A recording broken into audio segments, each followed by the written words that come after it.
Polaris Dawn mission SpaceX వాళ్ళ Polaris space program లో మొదటి మిషన్, మొదటి ప్రైవేట్ స్పేస్ వాక్ కంప్లీట్ అయింది.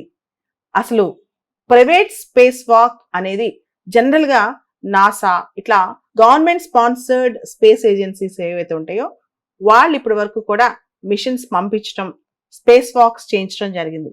కానీ పోలారిస్ స్పేస్ వాక్, ఈ పోలారిస్ డాన్ మిషన్ లో వెళ్ళిన ఆస్ట్రోనాట్స్, వీళ్ళు కూడా సివిలియన్ ఆస్ట్రోనాట్స్, వీళ్ళు స్పేస్ వాక్ చేశారు.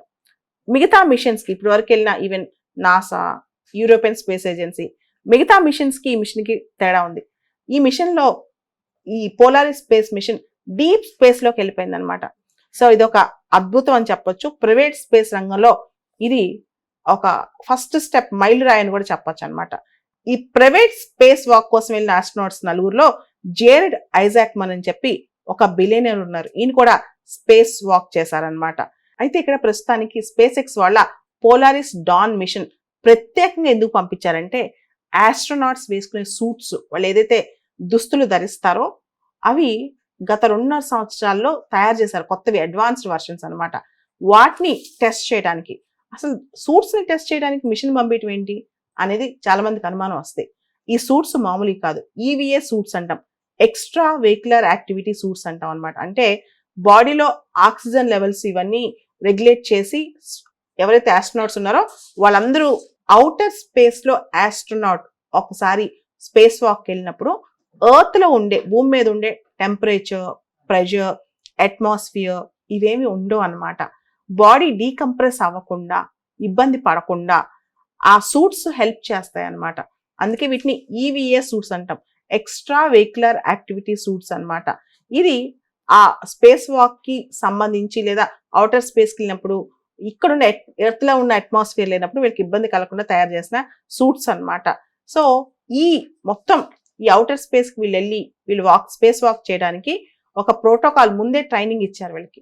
45 hours ప్రీ బ్రీత్ ప్రోటోకాల్ ని వీళ్ళు ప్రాక్టీస్ చేస్తారు. అంటే మాడ్యూల్లోనే, క్రూ మాడ్యూల్లోనే వీళ్ళు స్పేస్ లైక్ అట్మాస్ఫియర్ ని ముందే ఫీల్ అయ్యి ప్రాక్టీస్ చేసి ఇంకా ఇబ్బంది పడకుండా అక్కడ, అంటే వాళ్ళ బాడీ ఆ కండిషన్స్ కి అలవాటు పడుకుంటూ వెళ్ళారనమాట.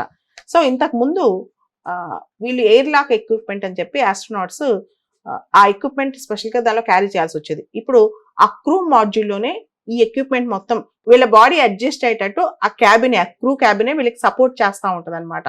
సపరేట్ గా ఎయిర్ లాక్ ఎక్విప్మెంట్ తీసుకెళ్లకుండా.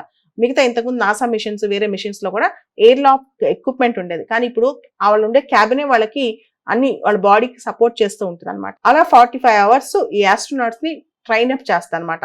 అదే దీని యొక్క ప్రత్యేకత. ప్రత్యేకంగా ఈ పోలారిస్ డాన్ మిషన్ యొక్క ప్రత్యేకత ఏంటంటే, వీళ్ళు air locks equipment, air lock system వాడకుండా క్యాబినే క్రూని సపోర్ట్ చేస్తూ వీళ్ళకి ప్రీ బ్రీత్ ప్రోటోకాల్ నేర్పించి ఆ ఎర్త్ కండిషన్స్ కి నుంచి వాళ్ళు బయటకు వెళ్ళినప్పుడు, స్పేస్ లోకి వెళ్ళినప్పుడు ఆ కండిషన్స్ వీళ్ళు అడాప్ట్ అయ్యేటట్టు సపోర్ట్ చేస్తా అనమాట. దీంతో పాటు ఈ పోలారిస్ డాన్ మిషన్ లో ఇంకో ప్రత్యేకమైన అంశం స్కై వాకర్ హ్యాండ్ రైల్స్ అనమాట. ఎవరైతే ఆస్ట్రోనాట్స్ స్కై వాక్ కోసం వెళ్ళారో, ఎవరైతే స్పేస్ క్రాఫ్ట్ లో క్రూ మాడ్యూల్ ఉండిపోయారో వీళ్ళ మధ్య ఇది ఒక ఎక్విప్మెంట్ లాగా, ఒక కనెక్ట్ లాగా ఉంటుంది అనమాట. సో బయటకు వెళ్ళిన వాళ్ళు ఏ డైరెక్షన్ వెళ్ళాలి, వాళ్ళు ఎలా ఉన్నారు, వాళ్ళకి సంబంధించిన టెంపరేచర్స్ ఎలా ఉన్నాయి, వాళ్ళకి సంబంధించిన ప్రతి డీటెయిల్ వీళ్ళు తెలుస్తూ ఉంటుంది అనమాట.